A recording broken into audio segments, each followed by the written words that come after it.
Bonjour Marie Ferrero. Bonjour monsieur. Vous êtes thésarde au laboratoire de l'ESITC. Quel est le sujet de votre thèse? Alors le sujet de ma thèse, c'est d'étudier la colonisation et la biodétérioration des bétons en milieu marin. Vous élevez des petits animaux?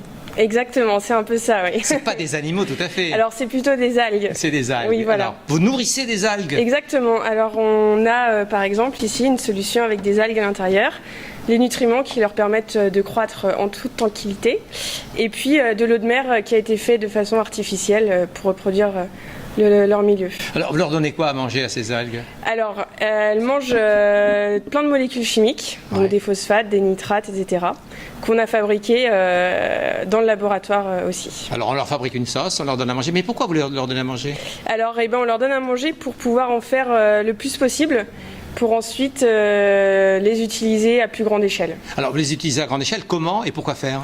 Alors on les utilise dans des, on va appeler ça des grands aquariums, qui font 50 litres chacun. Oui. Et pourquoi faire? En fait, c'est pour étudier dans un laboratoire comment évolue la colonisation d'un béton. Alors pourquoi étudier la colonisation d'un béton par des algues marines?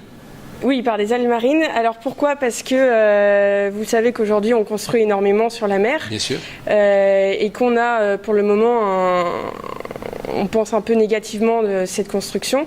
Et donc nous on voudrait savoir si au contraire, est-ce que la présence d'algues pourrait au contraire donner un peu plus de force, on va dire comme ça, au béton.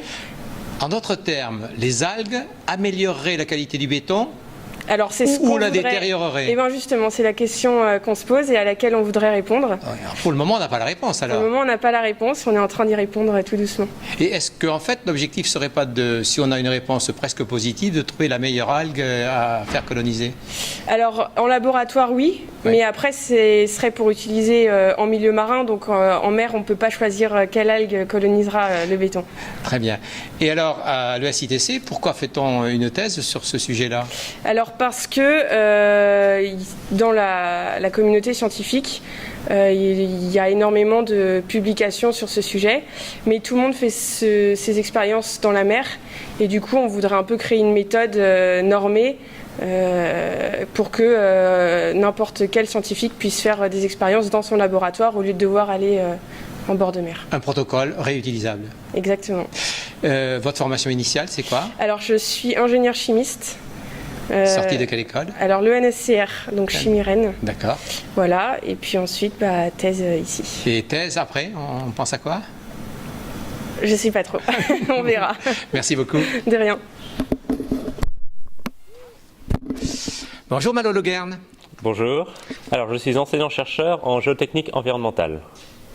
Et donc je travaille en ce moment sur la construction en terre. Donc sur une problématique de la région Normandie, qui est la construction en bauge.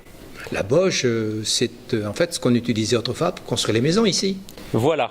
Et donc c'est un savoir traditionnel, mais dont la science ne connaît pas exactement les tenants et les aboutissants. Et pourquoi en savoir plus sur la bauge? Eh bien, pour mieux connaître le matériau, pour le développer, puisque c'est un matériau qui est économe en carbone.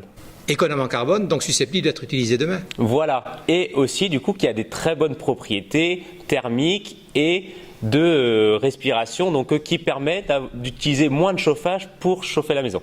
Et donc, comment vous fonctionnez dans ce laboratoire pour faire des recherches sur cette bauge?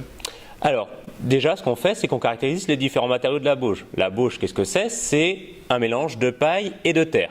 Donc voilà, donc on caractérise la paille, la terre, et puis on essaye de faire différents mélanges pour voir comment évolue ce matériau-là. Vous avez des thésards qui travaillent avec vous? Alors, j'ai un thésard qui vient du Vietnam, qui s'appelle Tuan Phung, et donc qui s'occupe vraiment de faire tous ces essais et d'essayer de comprendre comment marche ce matériau.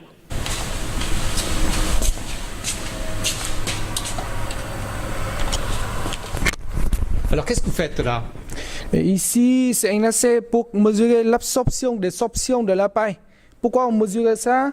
Parce que ici, je change la humidité relative et je vois si la paille absorbe beaucoup ou moins d'eau. Donc comme ça, on peut savoir avec la humidité relative à l'extérieur, le matériau absorbe plus ou moins d'eau. Ici, je fais des mesures pour mesurer le retrait du matériau parce que l'intérêt d'ajouter la paille, c'est diminuer le retrait. Et comme ça, quand on ajoute la paille, il y a moins de retrait, donc moins de fissures. Comme ça, le matériau supporte mieux la charge. C'est cette expérience que vous faites là. Et en fait, ici, je mesure la conductivité thermique de la bauge. Et c'est une caractéristique très importante parce que l'intérêt d'ajouter la paille dans le matériau, c'est diminuer la conductivité thermique. Et ça peut améliorer le confort dans la maison.